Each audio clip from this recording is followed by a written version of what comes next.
Students, today we are going to see some experiments which are related to the process of photosynthesis. First activity is to show that chlorophyll is essential for photosynthesis. Yesterday we have seen that in detail. Chlorophyll is the material or pigment, green pigment, which has the capacity to trap the solar energy and convert that solar energy into chemical energy in the form of food or carbohydrates. So now in this experiment we are going to show that chlorophyll is essential for the process of photosynthesis. Okay. So the materials which are required for this experiment are a potted plant of variegated leaf such as money plant, white paper seed, pencil, beaker, water bath, iodine solution and alcohol. So these are the materials which are required for doing this activity or experiment. So procedure. First we are going to see step by step. A plotted plant with variegated leaves is placed in sunlight for about 6 hours. So why we have to place this plant for 6 hours in the sunlight? Because the leaves when kept in, or the plants when kept in sunlight, they will trap the solar energy by the chlorophyll. Hence we are going to place the variegated leaves potted plant in sunlight about 6 hours. After 6 hours, we have to pluck a variegated leaf from the plant. From that plant, we have to take only one leaf and trace the outline of this leaf on a piece of paper. By taking that leaf, we are going to place it on the white paper sheet. With the help of pencil, we have to trace the outline of the leaf. Okay. Then dip the leaf in boiling water for few minutes. Okay. So we have to dip that leaf in boiling water for few minutes, and then taking out it from the boiling water, immerse it in a beaker containing alcohol. Then we have to transfer that leaf to the beaker which is going to be containing alcohol and boil it in water bath till it decolorizes. Okay. So why we have to boil it? We have to decolorize because it is having green color that contains chlorophyll. So to remove that chlorophyll, we have to decolorize the plant by dipping it in the boiling water. Okay. Then the leaf is then dipped in a dilute solution of iodine. After boiling the leaf for decolorization, then we have to take that leaf and dip in a dilute solution of iodine. Iodine is a brown colored liquid. Okay. For a few minutes. How much time we have to dip in that solution? We have to dip in that solution for few minutes. Take out the leaf and rinse off the iodine solution. So by taking after 5 minutes, we have to take out the leaf and rinse off the iodine solution. That means you have to wash the leaf with water. Observe the changes in color of the leaf. Then we have to observe the changes which are going to be taking place in the color of the leaf. So this is the procedure of what? This experiment. So after the procedure of the experiment, we are going to observation. So what observations we are going to make? The leaf has two types of patches. One is bluish black and yellow patches. So the leaf which is going to be boiled in first water, then immersed in alcohol, and then boiled again with water bath, and then added in the dilute solution of what? Iodine. After that, then we have to rinse the leaf. After that, we are going to observing the leaf has two types of patches on it, bluish black and yellow patches. Okay. The bluish black area contains starch and the yellow area contains without starch. Okay. That means the bluish black area contains starch. That means that area is having chlorophyll and it has prepared the food. Okay. And the yellow area without starch is not having any chlorophyll. Okay. So bluish black area are the ones which were green previously. Okay. While green areas remain pale colored. Okay. So by this we are going to know that what conclusion we are going to draw from this experiment, that this experiment proves that only chlorophyll containing area, that is green parts of the leaf, produce starch, which is the product of photosynthesis. Thus chlorophyll is essential for the photosynthesis process. So this is very important experiment. In the examination also they are going to be asking the questions related to this. Students, now we are going to learn another activity on the nutrition of plants, that is especially photosynthesis, which is going to be taking place inside the plant body. So the activity is to show that carbon dioxide is necessary for photosynthesis. We have already learned that which are the raw materials which are needed by plants: carbon dioxide, water and minerals, along with chlorophyll, what, sunlight. All these are the raw materials which are needed in the process of photosynthesis. Now in this activity we are going to learn about carbon dioxide is necessary for photosynthesis. For this experiment, the materials required are two healthy potted plants of same size. So two plants which are going to be growing in the pots which should be healthy and having the same size. Two glass plates, two bell jars, Vaseline, watch glass, potassium hydroxide KOH, alcohol, spirit lamp and beaker. So these are the materials which are necessary for doing this activity. So the procedure of this experiment: keep the two potted plants of the same size in dark for 3 days. So we should keep here these two potted plants, healthy potted plants, for 3 days in the dark, so that leaves become free from what, starch. So by keeping them in the dark, they will not get any sunlight. Without sunlight they cannot prepare their food. Their food is going to be the product which is going to be prepared in the photosynthesis is starch. So we have to keep these two plants for 3 days so that the leaves become free from starch. Next, place the potted plant A. Name them as A and B. Okay. Place the potted plant A on a glass plate and put a watch glass containing potassium hydroxide.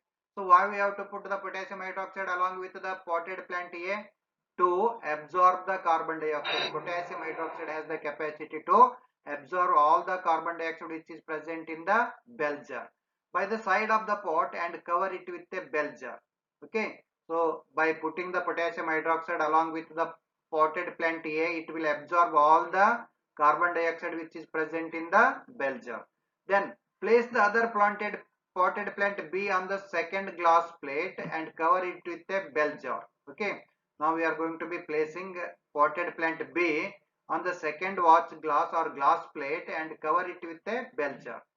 Vaseline is used to seal the bottom of the jars. Why we are going to use the Vaseline? Vaseline is used to seal the bottom of the bell jars, which does not allow entry of any gases inside the bell jar, so that the setup is airtight. Okay. We are going to preventing the entry of any gases like carbon dioxide, oxygen and other gases which are going to be going inside the bell jars. So they are completely sealed by Vaseline. Both the plants are kept in sunlight for 2 hours. After making all these arrangements, we have to keep both the potted plants in sunlight for 2 hours. Okay. By keeping in sunlight, again they start to produce what?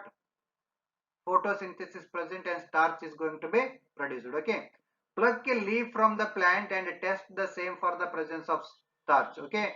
After placing 2 hours these two plants, we have to take a leaf from both the plants.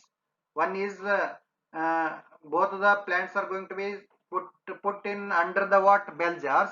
One is containing KOH and other is not going to be containing KOH. Okay. So we have to pluck a leaf from each plant and test the same for the presence of starch. So when we remove the leaf from two plants, a single leaf from both the plants, the leaf of plant B without potassium hydroxide turns blue-black, while the leaf of the plant with potassium hydroxide remain pale colored or colorless. Remember students, the plant B is not having any potassium hydroxide in it because it is having carbon dioxide in it. The bell jar is going to be containing certain amount of carbon dioxide. Utilizing that carbon dioxide, the leaf or the plant which is present in the bell jar which is not containing potassium hydroxide prepare its own food by utilizing the carbon dioxide which is present in the what? Bell jar, while the leaf of plant A, that is with potassium hydroxide, remain pale colored because potassium hydroxide absorbs all the carbon dioxide which is present in the what? Bell jar, and there is no availability of what? Carbon dioxide for the plant A, hence it does not prepare any food. Okay. Next, Conclusion. These experiments demonstrate that leaf of the plant B has synthesized starch with the help of photosynthesis, and the leaf of plant A has not synthesized starch as it does not contain carbon dioxide, as the same is absorbed by the potassium hydroxide. So photosynthesis did not occur. Hence, this experiment shows that carbon dioxide is necessary for the preparation of food or photosynthesis process. Okay. Students, in the previous class we have studied about the nutrition in plants. Today we are going to learn about nutrition in animals. That is, there are mainly two types of nutrition are there: heterotrophic mode of nutrition and holozoic mode of nutrition. Okay. Today we are going to see about autotrophic mode of nutrition and heterotrophic mode of nutrition. There are two types of nutrition are there. We have already seen about autotrophic mode of nutrition. Then in this class we are going to see about the heterotrophic mode of nutrition. Okay. So heterotrophic mode of nutrition is usually found in the what? Animals. Okay. All the animals including microorganisms, all the animals are going to follow the heterotrophic mode of nutrition. So what is meant by this? We are going to learn about that one. The mode of nutrition in which an organism takes food from another organism is called as heterotrophic mode of nutrition. Remember students, the mode of nutrition in which an organism takes food from another organism is called as what? Heterotrophic mode of nutrition. Organisms other than green plants and blue-green algae follow the heterotrophic mode of nutrition, because blue-green algae and green plants follow the autotrophic mode of nutrition. So except blue-green algae and green plants, all other organisms are following the heterotrophic mode of nutrition. Okay. Then again, heterotrophic mode of nutrition can be further divided into three types. Those are: first one, saprophytic nutrition; then second one, holozoic nutrition; and third one, parasitic nutrition. So there are three types of nutrition are there in heterotrophic nutrition. Those are: first one, saprophytic nutrition; second one, holozoic nutrition; and third one, parasitic mode of nutrition. So these are the three types of nutrition which are going to be present in the heterotrophic mode of nutrition. Okay. So students, we are going to start with the first mode of heterotrophic mode of nutrition, that is saprophytic mode of nutrition. So what is saprophytic mode of nutrition? It is a type of nutrition in which the organism secretes the digestive juice on the food. So remember students, it is a type of nutrition in which the organism secretes the digestive juice on the food. The food is going to be digested by the secretions or digestive juices. While it is still to be ingested, the digested food is taken, then ingested by the organism. That means it is this type of nutrition in which the organisms are going to secrete digestive enzymes on the food substances. The food substances are not taken inside directly, but the food substances are present outside the body, and the organisms are going to secrete their digestive juices on the food. When the digestive food is secreted on the food substance, the food is going to be digested outside the body. After the digestion, the organisms are going to be taking that digested food inside their body. That type of nutrition is called as what? Saprophytic nutrition. So this type of nutrition is usually found in what? Fungi and some insects like housefly. Okay. All the decomposers follow saprophytic mode of nutrition. All the decomposers. The example of decomposers is fungi, bacteria, and what? Some insects. Okay. All the decomposers follow saprophytic nutrition. Some insects like houseflies also follow this mode of nutrition. Why I have added this diagram here?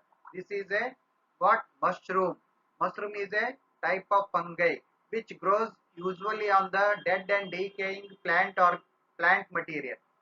So when the plants are going to be die or they are going to shed their leaves, on that these fungi are going to be secreting some enzymes. That enzyme will digest the plant products. After the digestion, they are going to be sucking the nutrients which are present in the digested food through a special structure known as haustoria. Haustoria is a structure which is present in the fungi. for the absorption of what nutrients from the what digested food. So like this, the saprophytic mode of nutrition takes outside the body of what organisms, where they are going to secrete the digestive enzymes. After the digestion of the food, they are going to suck or absorb it through special structures known as haustoria. Okay, so this type of mode of nutrition is usually found in fungi, some houseflies, and some bacteria. Okay, this is another type of first type of heterotrophic mode of nutrition. Students, next second type of heterotrophic mode of nutrition is holozoic nutrition. ಕನ್ನಡದಲ್ಲಿ ಇದಕ್ಕೆ ನಾವು ಪ್ರಾಣಿ ಸಂಪೂರ್ಣ ಆಹಾರ ಪದ್ಧತಿ ಅಂತ ಹೇಳಿ ಕರಿತೀವಿ. Holozoic mode of nutrition, it is a type of nutrition in which the digestion happens inside the body of organism. That means the food is taken inside. After taking the food is going to be digesting inside the body of the organism with the help of some enzymes. So that type of enzyme, that type of nutrition is called as what? Holozoic nutrition. So remember friends, in holozoic nutrition, the digestion happens inside the body of organisms. That is, after the food is ingested. Ingestion means digestion is different, ingestion is different. Ingestion is the intake of food. Okay. After the food is ingested, most of the animals follow this mode of nutrition. So this is another type of heterotrophic mode of nutrition. Most of the organisms, remember friends, most of the animals follow this mode of nutrition. Okay. Then the third type of heterotrophic mode of nutrition is parasitic nutrition. Okay. So we have learnt about the word parasite. What are parasites? The organisms which live inside or outside the body of some organisms and get their food from their body are called as what? Parasites. Okay. Parasitic mode of nutrition is the third type of heterotrophic mode of nutrition. The organisms which lives inside or outside another organism, so that where the parasites are living in and out of the organism, that organism is called as what? Host. Okay. The organisms which lives inside or outside another organism and derives nutrition from it is known as parasites. And this type of mode of nutrition is called as what? Parasitic nutrition. For example, liver fluke. Liver fluke in 9th standard you have studied about platyhelminthes and roundworms. Okay, platyhelminthes and roundworms are usually having parasitic mode of nutrition because they have not capacity to synthesize their food, or they are not having to the capacity to digest the food. Hence they are going to be directly sucking or absorbing digested food from the host. Okay, so the organisms which lives inside or outside another organism and derives nutrition from them, then those are called as what? Parasites. And this type of mode of nutrition is called as what? Parasitic mode of nutrition. For example, a plant is there. In plants are also parasites are there. Example of a parasitic plant is Cuscuta. So have you observed Cuscuta? So this is the Cuscuta, where you are seeing the white what creepers which are growing on the other plants. So those are called as what? Cuscuta. Cuscuta is a parasitic plant which grows on the other plants and sucks the nutrients from the stem of other plants. Okay. Then tick. Ticks are present on our body. So these are called as ticks which are present in our hair also, usually in females. Okay. Then leech. Leech is present in the forest, rain forest. So they are going to be attaching to the body of animals and sucking the blood. So tapeworm. Tapeworm is also another type of what? Parasite which is present in the small intestine of human beings and pigs. So about this I have explained it in the 9th standard. Okay. So these are some examples of what? Parasites. So what is parasitic nutrition? It is a type of nutrition in which the organisms lives inside or outside the body of the host and sucks the nutrition directly. Those are called as what? Those type of nutrition is called as what? Parasitic mode of nutrition. Okay. So we have learned about shortly three types of heterotrophic mode of nutrition. That is, first one is saprophytic, second one is holozoic, and third one is parasitic. Now in this chapter we are going to be studying in detail about the holozoic mode of nutrition. So first we are going to know about the steps of holozoic nutrition. Okay. So there are 5 steps are present in the holozoic mode of nutrition in animals. First one is ingestion. What is meant by ingestion? It is a step of holozoic nutrition in which the food is going to be taken inside the body of organism. So simply we can call it the process of taking in the food is called as what? Ingestion. So it is the first step. So second step is digestion. Okay. Digestion is the second step of holozoic nutrition. What is digestion? The process of breaking down of complex food substances into simple molecules which are going to be absorbed by our cells, body cells, is called as what? Digestion. Remember students, the process of breaking of complex food substances into simple molecules which are going to be absorbed by our cells of intestine. That step is called as what? Digestion. Simple molecules thus obtained can be absorbed by the body. Okay. When food is digested, the complex food substances are broken down into simple molecules. These simple molecules can be absorbed by the cells of our body. That is called as what? Digestion. Then third step is absorption. What is meant by absorption?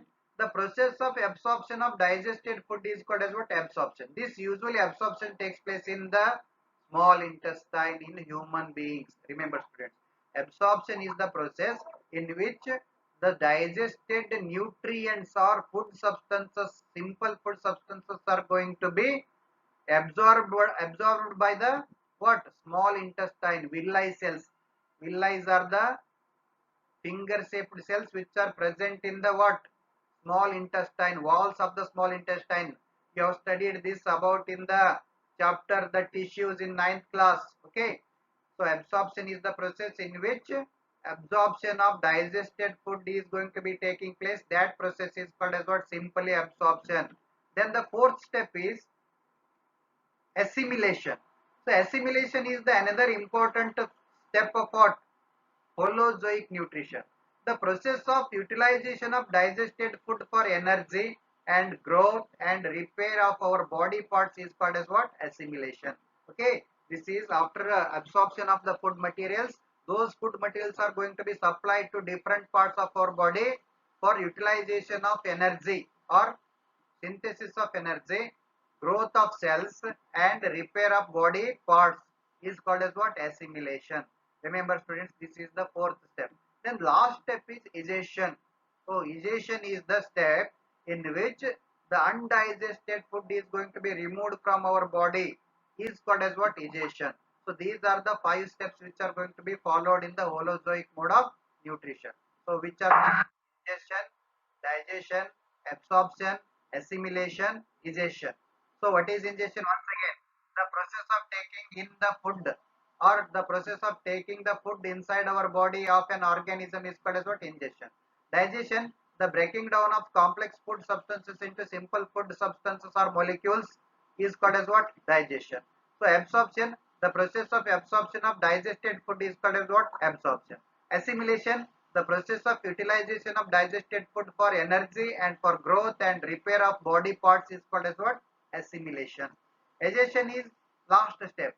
The process of removal of undigested food from our body is called as what? Egestion. So these are the 5 steps which are going to be followed in the holozoic mode of nutrition. Students, now we are going to see about holozoic mode of nutrition in amoeba.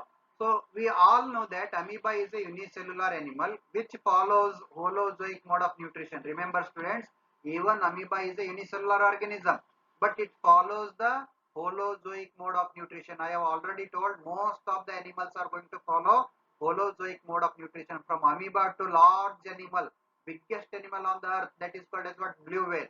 They are also going to follow the holozoic mode of nutrition. Okay. So amoeba is unicellular animal which follows the holozoic mode of nutrition.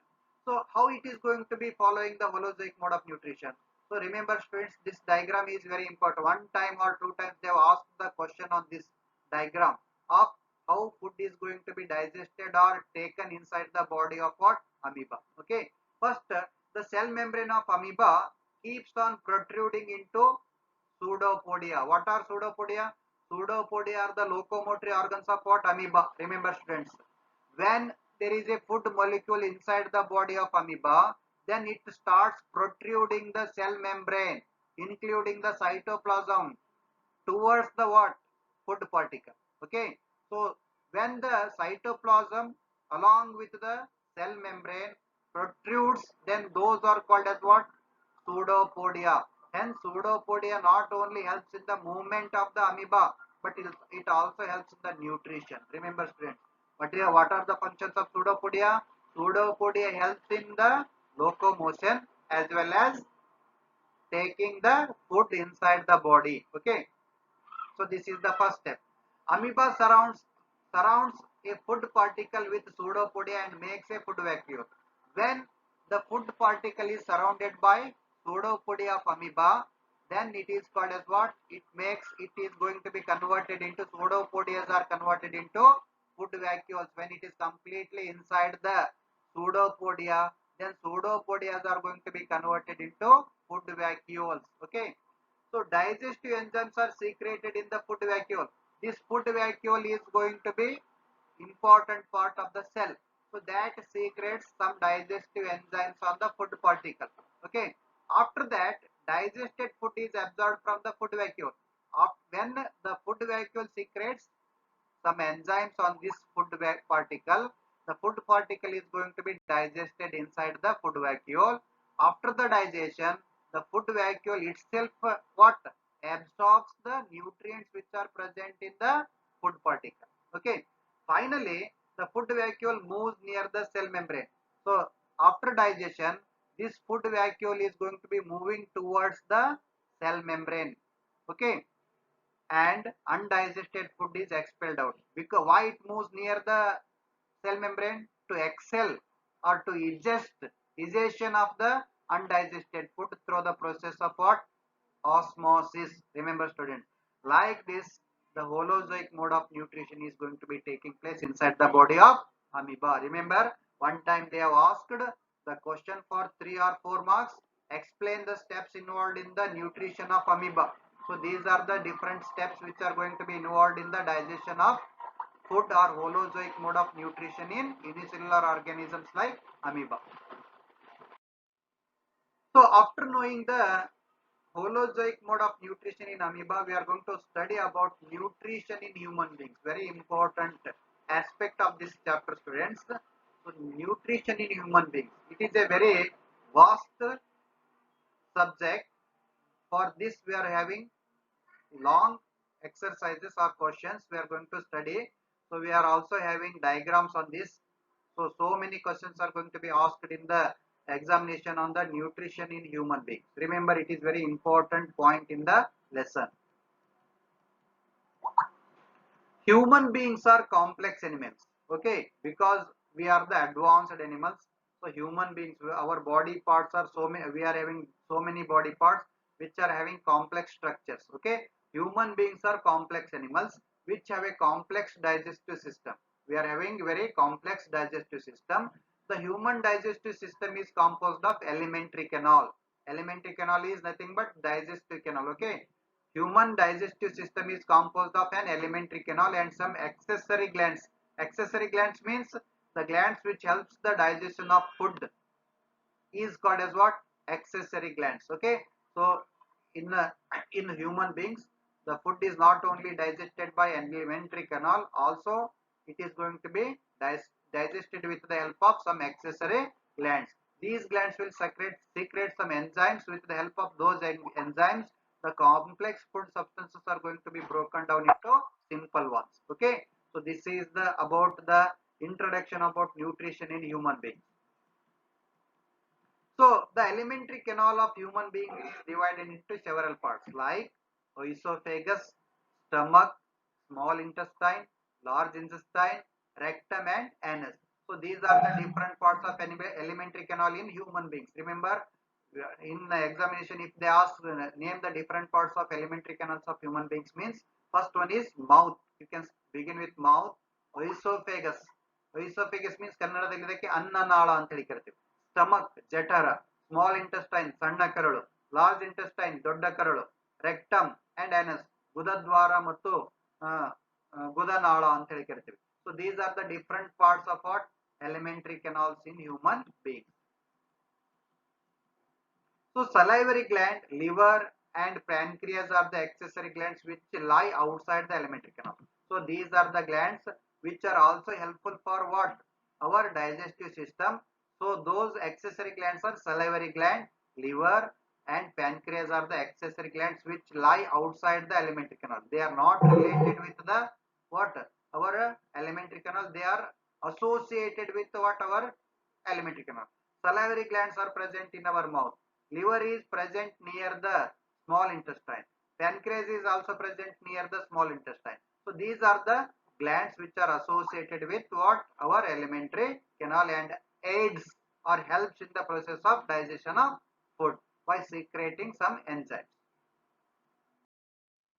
So next we are going to study about structure of human digestive system. Very important, students.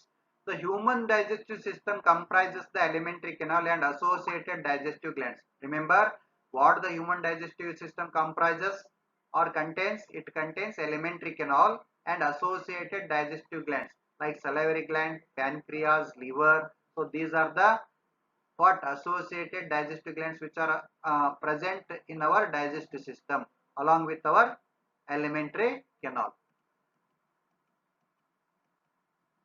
Alimentary canal, it comprises mouth. Alimentary canal is starting the beginning part of the alimentary canal. Our alimentary canal is mouth, esophagus, stomach, small intestine, large intestine, rectum and anus. So these are the parts of our alimentary canal. Okay. Then associated glands are, main associated glands are salivary gland, gastric glands. Gastric gland means the glands which are present in our stomach. Okay. Liver, pancreas.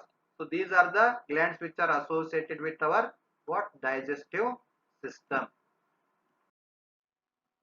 So first we are going to start from mouth or buccal cavity. So what is mouth or buccal cavity?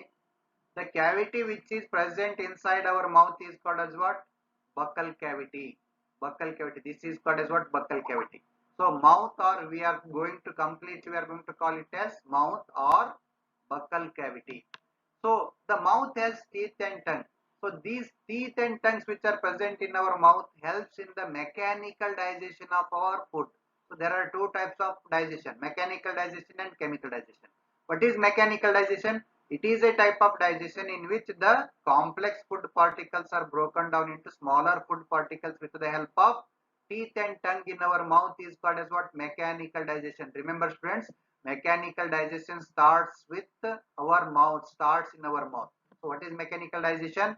It is a type of digestion in which the complex food particles are going to be broken down into simple food particles with the help of teeth and tongue is called as what? Mechanical digestion. Remember, so the mouth has teeth and tongue. Salivary glands are also present in the mouth. So below the tongue, besides the tongue, and on the upper side of our buccal cavity, there are three pairs of salivary glands are present in our mouth. Remember, so mouth contains teeth, tongue and salivary glands. So all these are aiding or helping us in the digestion of food. Okay. So tongue is not only going to be helping in the digestion of food, but it also aids in the speech. Okay. The tongue has gustatory receptors. Gustatory receptors means taste buds. They have the capacity to receive the taste of food substances. Okay. Those are called as what? Gustatory receptors, which perceive the sense of taste that will give us the taste of the food. Okay. When we add the food particles in our mouth, we are having different tastes. So those taste receiving receptors are present on the surface of the tongue. Okay. So those are called as what? Gustatory receptors. The tongue helps in turning over the food so that saliva can be properly mixed in it. Okay. Saliva is going to be secreted by the salivary glands which are present in our mouth. That saliva is going to be mixing with our food and it makes the food soften. And the tongue helps to turn the food and pushes it in between our teeth So these teeth are going to be crushing the food. Okay, ನೋಡಿ ನಾವು ಬಾಯಿಯಲ್ಲಿ ಆಹಾರವನ್ನು ಹಾಕಿದಾಗ ಆ ಆಹಾರ ಏನಾಗುತ್ತದೆ, ಕತ್ತರಿಸಲ್ಪಡ್ತ ಹಲ್ಲುಗಳಿಂದ. ಕತ್ತರಿಸಲ್ಪಟ್ಟಂತೆ ನಮ್ಮ ನಾಲಿಗೆ ಆ ಆಹಾರವನ್ನು ಹಲ್ಲುಗಳ ನಡುವೆ ತುರುಕುತ್ತದೆ. ತುರುಕಿದಾಗ ಹಲ್ಲುಗಳು ಮತ್ತೆ ಅದನ್ನು ಕತ್ತರಿಸ್ತವೆ.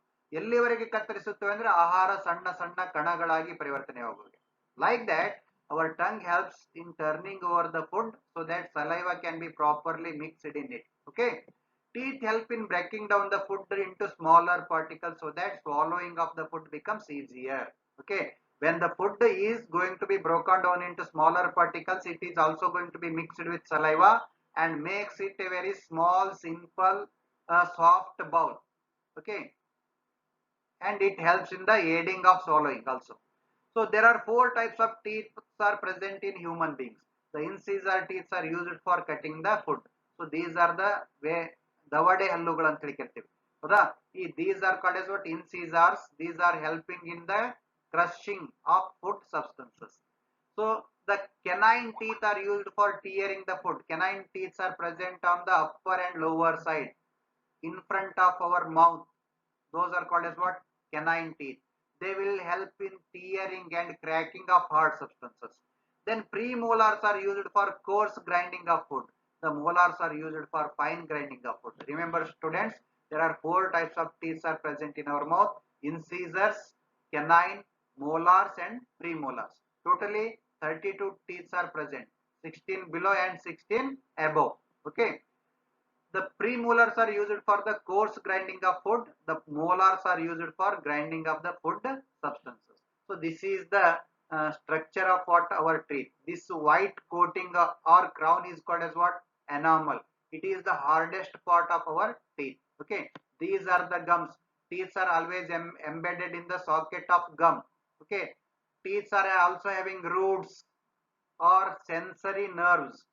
So okay.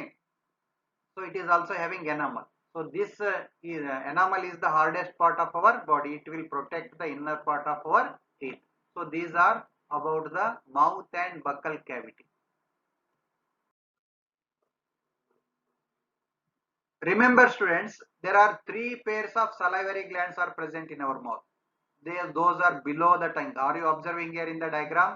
These are the salivary glands which are present below our tongue, and some pair of salivary glands are present on the sides of our cheek, and some are present on the upper side of buccal cavity. So there are mainly 3 pairs of salivary glands are present. Salivary glands are going to secrete a juice known as saliva. ಕನ್ನಡದಲ್ಲಿ ನಾವು ಇದಕ್ಕೆ ಜೊಲ್ಲು ಅಂತ ಹೇಳಿ ಕರಿತೀವಿ ಅಥವಾ ಲಾಲಾರಸ ಅಂತ ಹೇಳಿ ಕರಿತೀವಿ. Saliva makes the food slippery, which makes it easy to swallow the food. What is the main function of saliva? It aids 2 functions. It makes the food soft and slippery, and also the saliva contains an enzyme known as salivary amylase. That salivary amylase breaks down the carbohydrates, complex carbohydrates which are present in our food into simpler like sucrose and maltose. Okay. So saliva makes the food slippery, which makes it easy to swallow the food. Saliva also contains the enzyme salivary amylase, or it is also called as what, ptyalin. Ptyalin. Okay. Salivary amylase digests starch and converts it into sucrose or maltose. Remember what is the function of salivary amylase? It digests starch or it converts starch into sucrose and maltose. Okay. So that means mechanical digestion is also started in mouth, and chemical digestion is also started in our mouth. What is chemical digestion? It is a type of digestion in which the complex food substances are going to be broken down into simple food substances with the help of what, digestive enzymes. That type of digestion is called as what, chemical digestion. So where chemical digestion begins? Chemical digestion also begins in the mouth with the help of salivary amylase, which is going to be present in the saliva and secreted by the salivary glands. Okay. So up to